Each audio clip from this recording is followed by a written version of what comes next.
Don't mind my gross child eating. Little bites, please. Hi. Say hi. Hey guys, welcome back to the channel. My name is Kyla. I am at 36 weeks and 5 days now. No, sorry, I'm 36 weeks, 4 days. I have a 1-year-old daughter. She's in the background. I don't know if you can see her moving the chair. I don't think you can. I just picked her up from her second day of daycare. It's a little hectic here right now. Riley did have to go to the city. It's about 2 hours away. He has a funeral that he had to go to, so it's just me and Michaela here. I figured I'd let you guys know everything that's going on. So if you didn't watch my last pregnancy update, baby is breech. She was head down for the longest time, and then for some reason at 36 weeks she decided that she wanted to go head up. So I do have a midwife. We were planning a water birth, but it doesn't look like that's going to be what's happening anymore because of baby's position. Obviously it's not as safe to be doing a water birth or a natural birth in general, vaginal birth I mean. So basically we have a couple options that the midwife gave me. So we can do an ECV, or we can just schedule a C-section. So I would like to learn more about the ECV, or if it's even something that we can do, because you can only do an ECV if baby's in complete breech position and you have enough amniotic fluid. So I will be meeting with an OBGYN on Sunday. It is Thanksgiving weekend this weekend here in Canada. So we will be going a bit earlier in the day so we can still make it to Thanksgiving dinner. So I will be meeting with an OBGYN at the hospital, the labor and delivery floor. And I'll be getting an ultrasound done just to see what baby's position is, if it's possible, and then either setting a date for the ECV or planning the C-section. And the midwife, or the OB that I meet with, will be the one that performs the C-section, because obviously it's out of midwife scope of practice.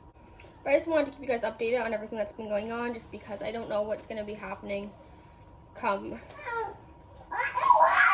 next week. A couple life updates. Oh.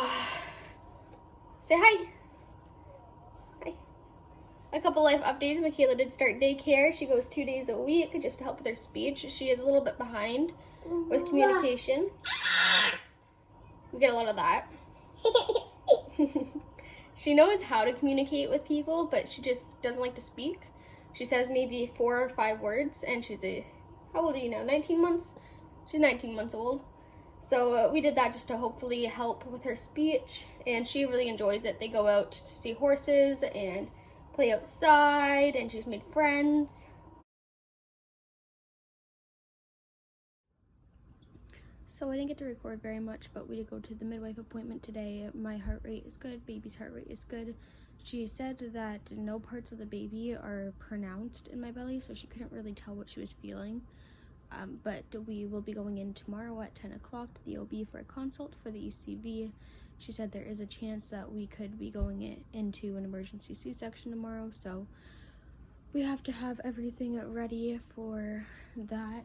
So I'm making sure the hospital bags are packed. I'm putting on some food for Michaela because she will be going with her grandmother for the next couple days, because I will have to have somebody in the hospital with me, which will be Riley, until we get released. So I'm just basically getting everything ready right now.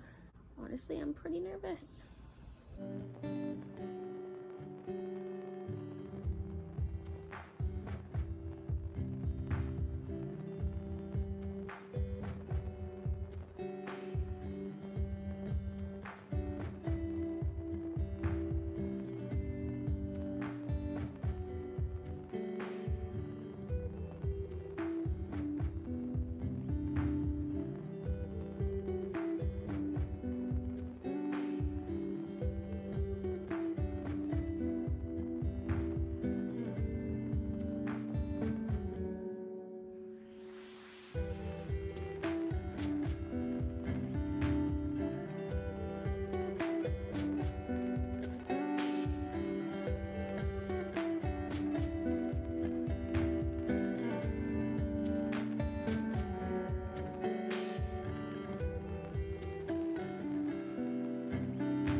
ECV consult today. I couldn't record inside of the hospital, so I didn't get any footage in there.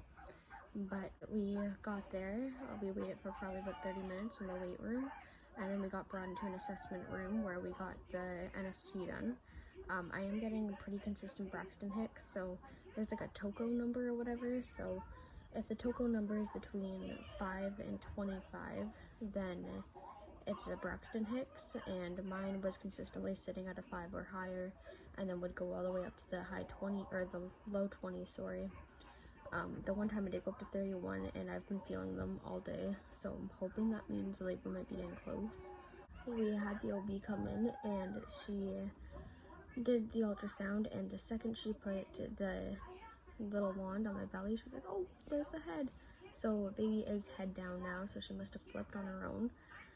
So that's, I don't really know how to feel about it, honestly. I was kind of hoping that we'd end up in a C-section today, or like we could at least schedule a C-section so I know when the baby's coming, but it is what it is. So then we were like, okay, well now we're gonna have the natural birth again at the midwife center. We were wrong. So we went to a thrift store afterwards, and we're sitting in the parking lot eating. I was starving because I couldn't eat before I went for the ECV in case I had to get a C-section. So we're eating, and we get a call from the hospital, so I answer it, and the OB said that the midwife just came in and gave her my blood results just in case I had to get the C-section. Like, I guess it was pretty important to know this. So I have had low iron throughout my pregnancy. I've had to take an iron supplement, but I guess I'm now severely anemic. Your levels are supposed to be between, 1 second, let me turn this off. So your levels are supposed to be between 120 and 160, and mine last time were in the 90s, and now they're 83 or 82. So they're gonna have me go into the hospital closer to where I live and get blood transfusions. I need to get at least 2 of them before I give birth, because I could potentially lose a lot of blood and it could make me sick and all of that. So that's our next step, and I will have to give birth in the hospital. I feel like it's just one thing after another. But yeah, that's everything that is going on. I'm sorry I didn't get as much footage as I would have hoped to get.